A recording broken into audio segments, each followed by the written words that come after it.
This video showcases quite possibly one of the most lethal tier 8 tank destroyers that everyone can obtain for free. You don't have to spend any money, and that is because it's the Rimetel Borsig Waffentrager, and this is the tier 8 tech tree German tank destroyer that is really good within the game. It has the opportunity to deal 490 alpha damage, or alternatively you can have 750 alpha at tier 8 that is consistent, and you can pen pretty much everything that you come up against with those rounds, and this is why I have just enjoyed this tank so much.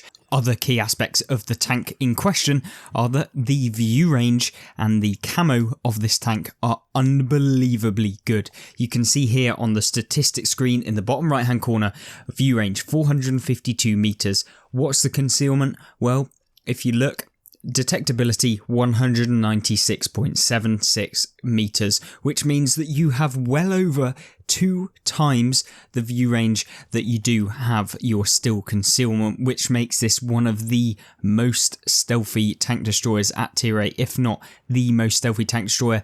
Let's see how it actually stacks up within the game and showcase why I think that this tank destroyer is the best within World of Tanks console at tier 8. At least from the tech tree. Right then, first replay, Sand River, a pretty decent map for this tank, and we're going to take it into a position that I don't usually take many tanks in within this, but it is a position that really works if you have camo and if you can consistently stay undetected within the game. So a lot of medium tanks and your larger heavy tanks, you know, you can't take this position, and certainly if you're a really slow tank destroyer, although you may have good camo, by the time you actually get there it's going to be far too late to actually optimally use the position in question. However, with the Borsig, we can go 38 kilometers an hour with the setup that we've got within the tank, although you find yourself very slow when it comes to trying to get up to that top speed. And with this tank, I find it is just an utter sniper, as you see us just snapping the setter there for 450 damage, and this is why I love this tank even more, as opposed to things like maybe the Scorpion G, which very similar.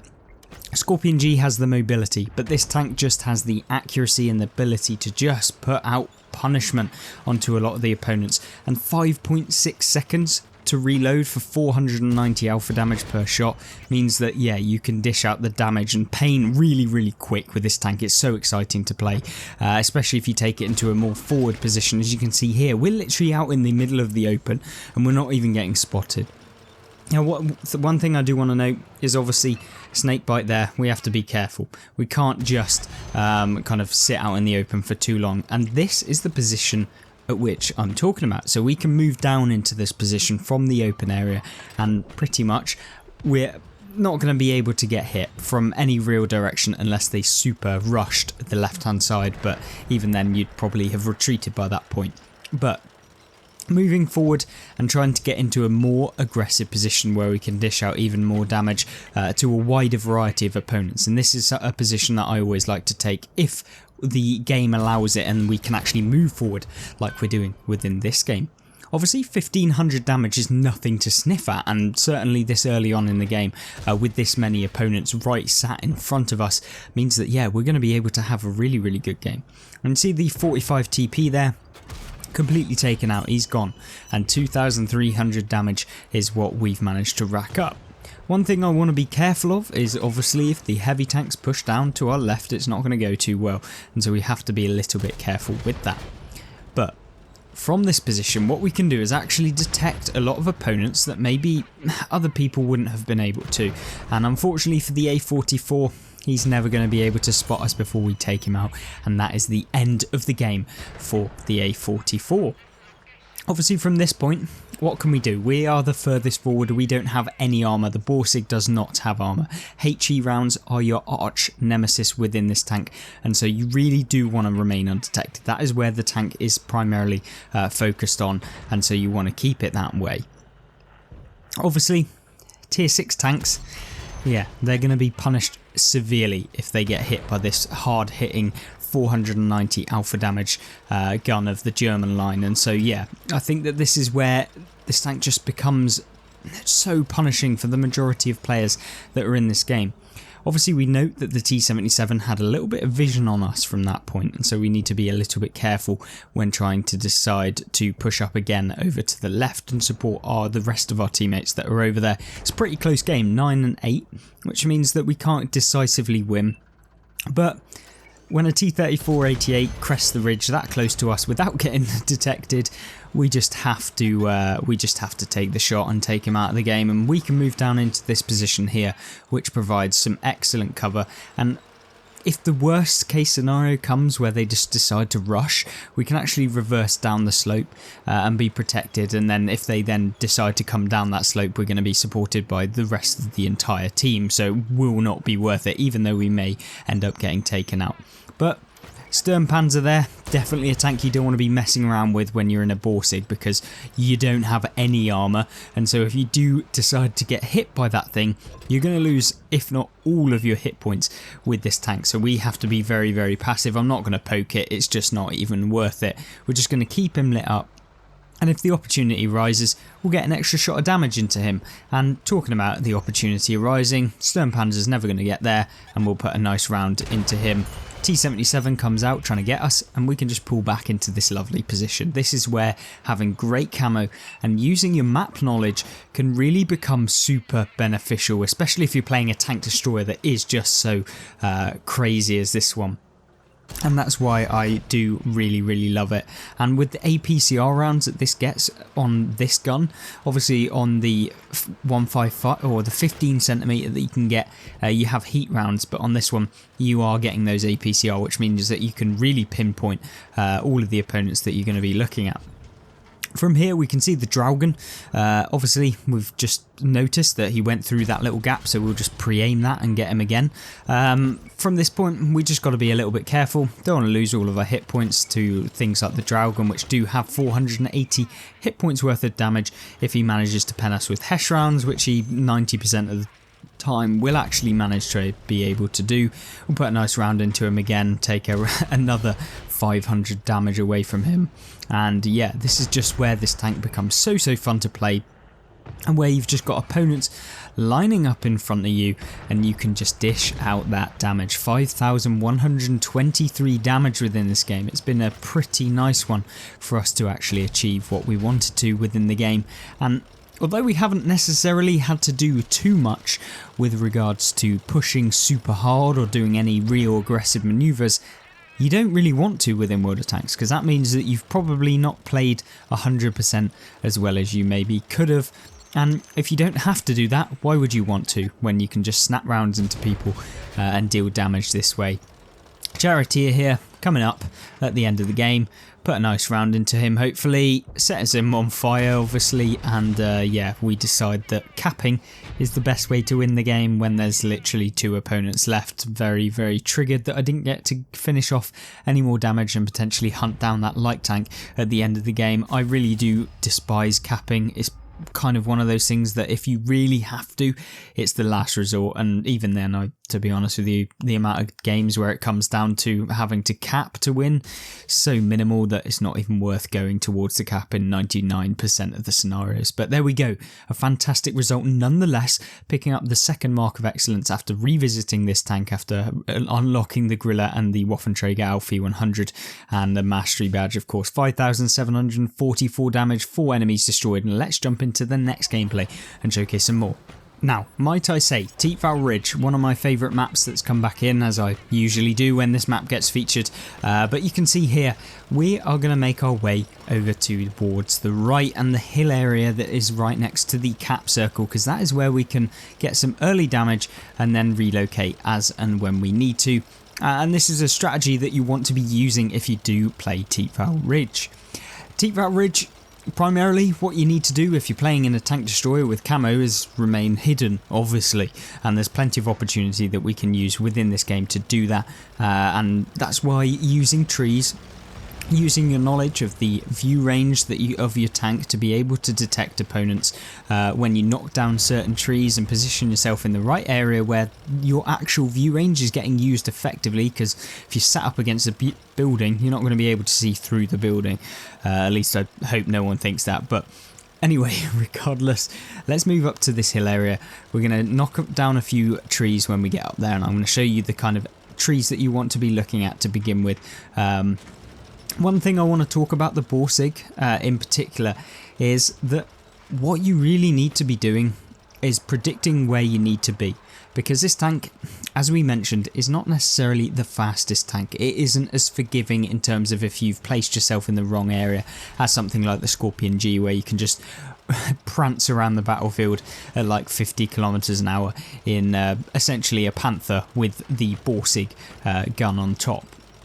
But with this, what we can do is get into a position like this, and this allows us to really get an initial sense of where the battle's going to be going. If we can come down into this area here, what we can do is just decide, are we going to win the left, are we going to win the right, and can we potentially get more damage if we go in a different direction. And already picking up 470 damage, and we're getting a nice shot, and this is a nice position at the beginning only when you're in a tank that has really good camo, because if any of the enemy light tanks go through the middle area, they can spot you really easily if you're in something like a heavy tank. So if you're in a heavy tank, do not come up on this hill. It's basically where you go to just lose all your hit points, so don't come up here on a heavy. If you're in a tank destroyer, maybe. But even when you play in a tank destroyer, because it is a common place where tank destroyers can be, people will often blind fire this area up here to be able to get shots onto you. One thing that you just saw me do there, which I think is worth noting within this video, is that you see me looking over to the left and deciding what's going on in that kind of area, and that's because what I want to do is make sure that I am always constantly covered in bushes. And since the Borsig is fairly small, it's not, you know, it's not the biggest of tanks. It's fairly low profile. We can get in with a lot of the bushes that are available on the map, and if we can do that, it allows us to get some nice, basically concealment that allows us to then remain undetected. And if you're not detected, 99% of the time you never get hit, because most people don't really understand that if a tank goes undetected, it's still technically there, and if you get hit from a certain direction, you can trace that shell back to where it was and then make a likely guess as to where it was. And if the Object 432 maybe decided to do that after going undetected, he might have been able to get a shot on us, but unfortunately for him and unfortunately for me, I don't manage to get the T54E1 in the side there. Should have really properly aimed, and although we did manage to aim the second shell we put into the T54, it only tracks him, as you can see in the top right hand corner, with a critical damage +5. And when you get critical damage +5, it means you've tracked them or damaged a module, and 90% of the time it's because you tracked them. If it comes up with +2, all you've done is literally damaged a module, so you haven't broken it. If you break a module, it comes up with +5, so if you've only damaged, it will only come up with +2. Obviously in this game we're not really doing anything anymore. They've kind of stayed in that position over to the right, and what I want to do is get towards the damage, because 2,400 damage, although it's not an awful game, we want to try and maximise every single last drop of damage that we can get within these games, and so that's why we're moving over towards their spawn.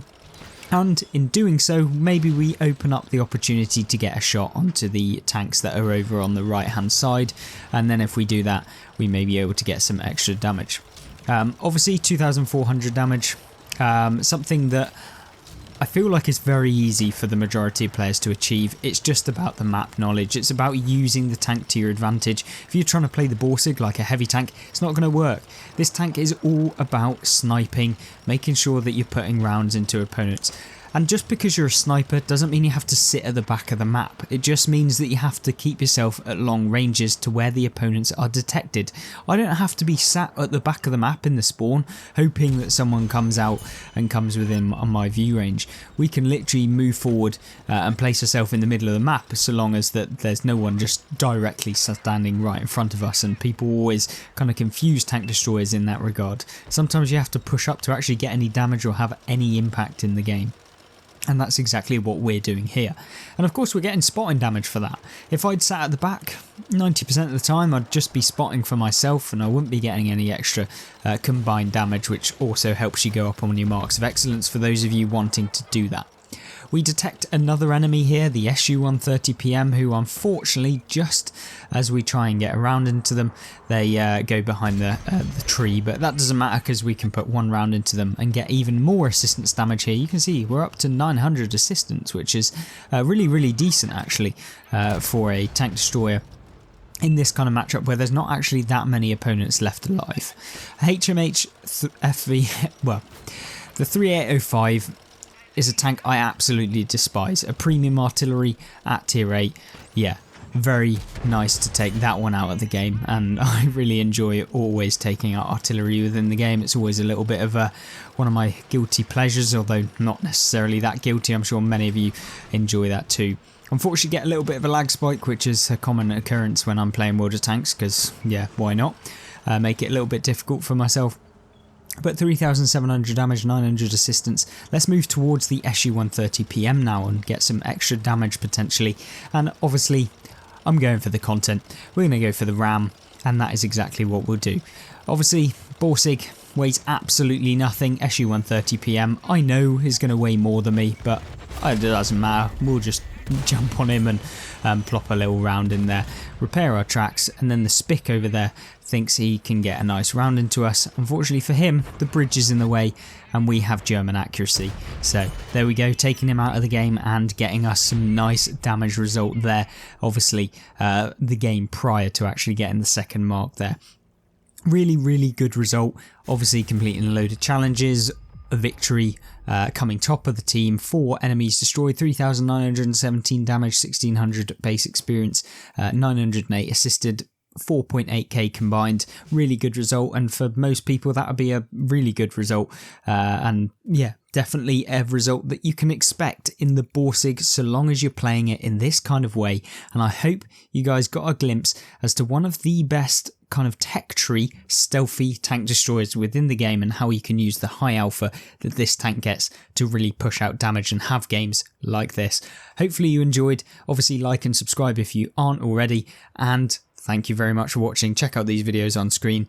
Goodbye.